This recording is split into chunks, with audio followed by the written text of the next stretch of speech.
Le marché de la formation professionnelle aujourd'hui, c'est une vraie jungle. Franchement, avec des milliers et des milliers d'options, comment être sûr de prendre le bon chemin?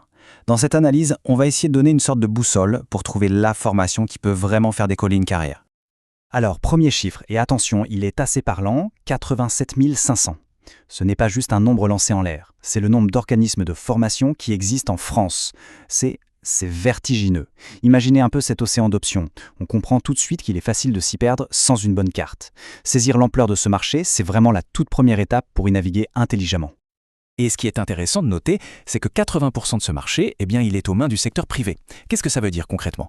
Ça signifie une concurrence féroce. Beaucoup d'innovations, c'est vrai, mais aussi un paysage où l'excellence peut côtoyer le très médiocre. La clé, c'est donc de savoir faire le tri, de distinguer le bon grain de l'ivraie. Du coup, face à cette avalanche d'offres, la question qui se pose est assez simple. Comment on fait le bon choix? Comment s'assurer que l'investissement en temps et en argent sera un véritable tremplin pour l'avenir? Alors, première partie, le marché de la formation. Un paysage bien rempli. Pour bien comprendre ce paysage, il faut savoir qu'il est le résultat de politiques publiques assez massifs. Ce n'est donc pas seulement une question de choix personnel, c'est une décision vraiment stratégique au sein d'un écosystème complexe. Bon, maintenant la deuxième étape, et c'est peut-être la plus cruciale, définir ses propres objectifs. Avant même de commencer à regarder les offres, la toute première chose à faire, c'est de regarder à l'intérieur de soi. Le voyage commence par là. C'est logique. Avant de choisir sa destination, il faut savoir d'où l'on part. Identifier ses besoins, c'est un peu comme tracer sa propre carte trésor. Un projet qui est clair, qui est bien défini, parfois même avec l'aide d'un bilan de compétences, devient la boussole qui va guider absolument toutes les recherches. Pour que la recherche soit efficace, il faut se poser les bonnes questions. De quelles compétences précises a-t-on besoin? Quel niveau d'études est-ce qu'on vise à la fin? Est-ce qu'on se sent plus à l'aise en présentiel, à distance ou peut-être un mix des deux? Et aussi, sur quelles compétences on peut déjà s'appuyer pour ne pas tout réapprendre? Avoir ces réponses, c'est le filtre indispensable pour ne pas se noyer. Troisième point. Maintenant que les objectifs sont clairs, comment on fait pour distinguer un organisme sérieux d'un autre qui, disons, le serait un peu moins? Voilà quelques outils pour naviguer dans cette jungle en toute sécurité. Le tout premier réflexe, le sésame indispensable, c'est ce mot, Calliope.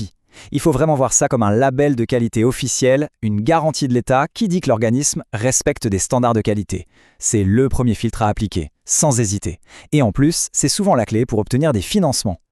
Au-delà des labels officiels, il y a la réputation. C'est simple, un organisme fiable est reconnu par ses pairs et surtout par ses anciens élèves. Là, il est temps de jouer un peu les détectives. Il faut plonger dans les avis en ligne, lire les témoignages. C'est le meilleur moyen de se faire une idée de l'expérience vécue par d'autres. La transparence, c'est vraiment la clé de la confiance. Un organisme sérieux n'a absolument rien à cacher.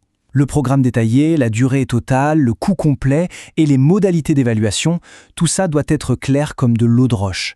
Si ces infos sont floues ou difficiles à trouver, c'est un signal d'alarme.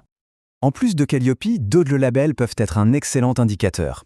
Par exemple, le label OPDF. C'est un peu un audit de la recette pédagogique, ça garantit sa fiabilité. La norme ISO 9001, elle, s'intéresse plutôt à la cuisine, c'est-à-dire à l'organisation mise en place pour offrir une expérience de qualité et s'améliorer en continu. Ce sont des bonus qui pèsent vraiment lourd dans la balance. Une question fondamentale qu'on oublie souvent de se poser, mais qui sont les formateurs ? Une formation, c'est avant tout une transmission humaine. Un organisme qui est fier de son équipe mettra toujours en avant l'expertise et le parcours de ses intervenants. C'est bien plus qu'une preuve de confiance, c'est la promesse d'un enseignement de qualité. Quatrième partie, trouver la formation idéale. On a maintenant les outils pour repérer un organisme fiable. La question change un peu. Il ne s'agit plus de trouver une bonne formation, mais de trouver la formation parfaite pour son projet. Alors, comment on passe du fiable à l'idéal ? Voici une approche assez simple, en 5 étapes pour y arriver. D'abord, on part de ses objectifs. Ensuite, on cible les centres certifiés qui y répondent. Puis, on rentre dans le vif du sujet. On compare systématiquement les finalistes, on s'intéresse de très près à l'accompagnement proposé, et enfin, on vérifie que le prix est juste. C'est une méthode qui a fait ses preuves. La comparaison, c'est essentiel. Prenons un exemple tout simple. Le centre A, lui, propose des experts qui viennent du terrain, un coaching sur mesure, mais le prix est assez élevé. Le centre B, de son côté, mise sur des profils plus universitaires, des ateliers de groupe pour un budget plus modéré. Lequel est le meilleur? Eh bien, la réponse dépend totalement des priorités de chacun. Qu'est-ce qui est le plus important pour son projet? Un point de vigilance et pas des moindres, le prix. Il faut vraiment se méfier des tarifs qui semblent soit trop beaux pour être vrais, soit, à l'inverse, anormalement élevés. Des prix incohérents, ça peut cacher un manque de sérieux.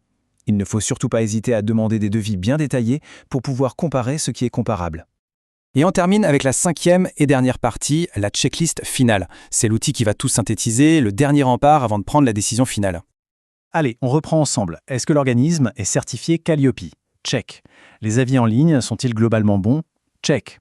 Les infos sur le programme, la durée, le coût, tout ça est-il bien transparent? Check. Est-ce qu'on sait qui sont les formateurs? Quel type d'accompagnement est proposé? Et enfin, le prix. Est-ce qu'il semble juste et cohérent? Si on peut répondre oui à toutes ces questions, alors il y a de grandes chances d'avoir trouvé la perle rare. Il y a une chose à ne jamais oublier. La bonne formation, c'est un investissement pour son avenir, ce n'est pas une simple dépense. La vraie question, au final, ce n'est pas seulement laquelle choisir, mais plutôt quel avenir a-t-on envie de construire?